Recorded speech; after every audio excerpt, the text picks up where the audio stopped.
2024 में दिसंबर मंथ के पहले एसएमई आईपीओ के रिलेटेड बहुत सारा इशू देखने को मिल रहा था।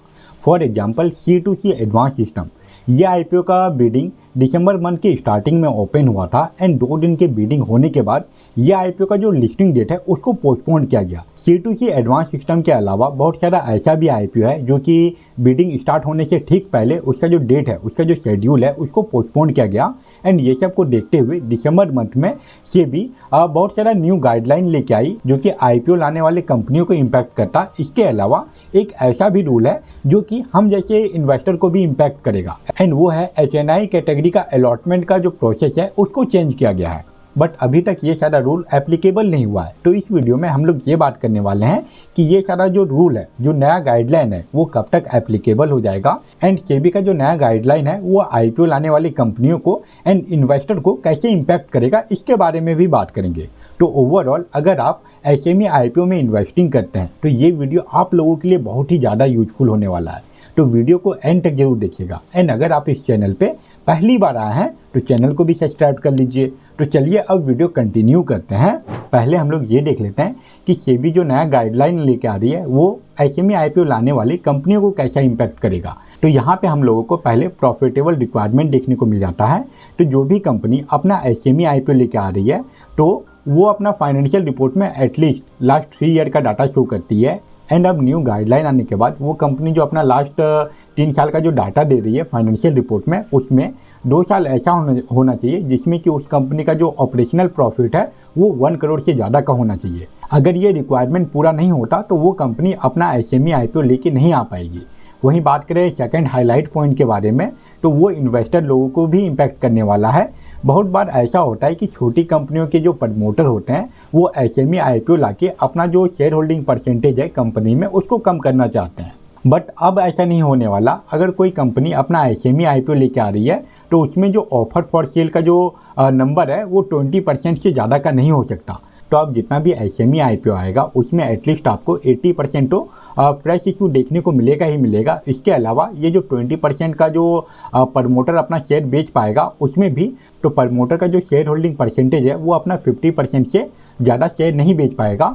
फॉर एग्जांपल अगर कोई कंपनी का जो आईपीओ का टोटल इशू साइज है वो 50 करोड़ का है तो ऐसे कंडीशन में वो कंपनी मैक्सिमम 10 करोड़ का ही ऑफर फॉर सेल लेके आ पाएगी।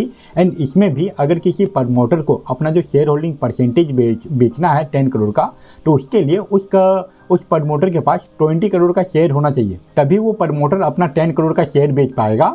ओवरऑल छोटी कंपनियों में जो प्रॉब्लम होता है कि प्रमोटर आईपीओ के थ्रू अपना ओवर वैल्यू शेयर बेच के निकल जाता है, वैसा अब नहीं कर पाएगा। इसके अलावा प्रमोटर के लिए यहाँ पे लॉक इन टाइम भी फिक्स किया गया है 2 सालों के लिए।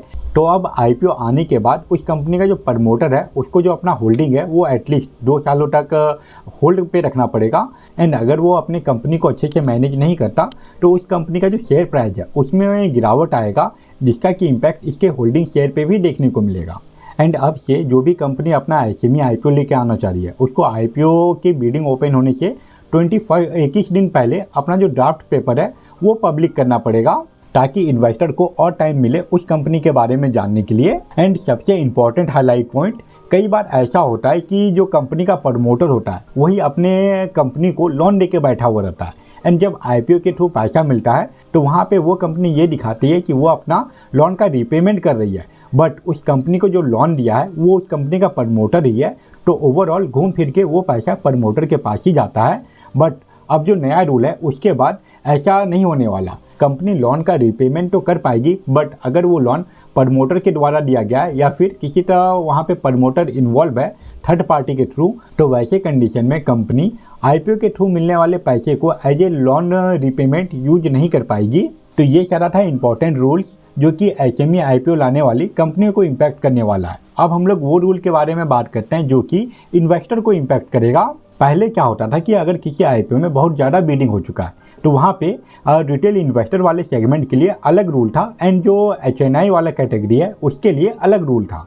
रिटेल इन्वेस्टर वाले सेगमेंट में लॉटरी बेस पे आपको अलॉटमेंट मिलता है बट HNI वाले सेगमेंट में ऐसा रूल नहीं है। HNI वाले सेगमेंट में प्रपोर्शन के बेसिस पे अलॉटमेंट मिलता है। अगर कोई एसएमई आईपीओ में करोड़ों का बिडिंग लगा देता है तो वैसे कंडीशन में उसको अलॉटमेंट मिलना 100% पक्का हो जाता है।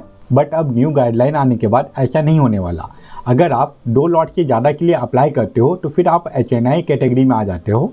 एंड अब से HNI कैटेगरी में भी लॉटरी बेस पे ही अलॉटमेंट मिलेगा। तो पहले जो हम लोग देखते थे कि SME IPO में HNI वाली कैटेगरी में बिना वजह 500 टाइम 600 टाइम ओवर सब्सक्राइब हो रहा है, वो अब बंद हो जाएगा। अब अगर ये बात करें कि ये रूल कब से एप्लीकेबल होगा, तो ये रूल ऑलरेडी एप्लीकेबल हो चुका है। बट जो भी कंपनी 18 दिसंबर के बाद से अपना ड्राफ्ट पेपर सबमिट की है उसके लिए ये रूल एप्लीकेबल है।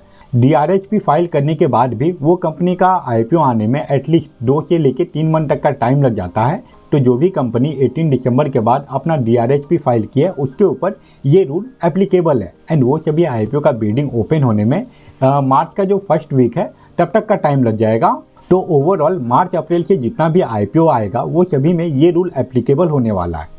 तो ये था सेबी के द्वारा निकाला गया SME IPO के लिए न्यू गाइडलाइन। आई होप आपके लिए ये वीडियो यूजफुल रहा होगा। एंड अगर आपको ये वीडियो यूजफुल लगा तो वीडियो को लाइक जरूर करें। इसके अलावा ऐसे ही स्टॉक मार्केट एंड IPO के रिलेटेड डेली अपडेटेड वीडियो पाने के लिए चैनल को भी सब्सक्राइब कर लीजिए। फिलहाल इस वीडियो को यहीं पे एंड करते हैं। Thank you for watching this video.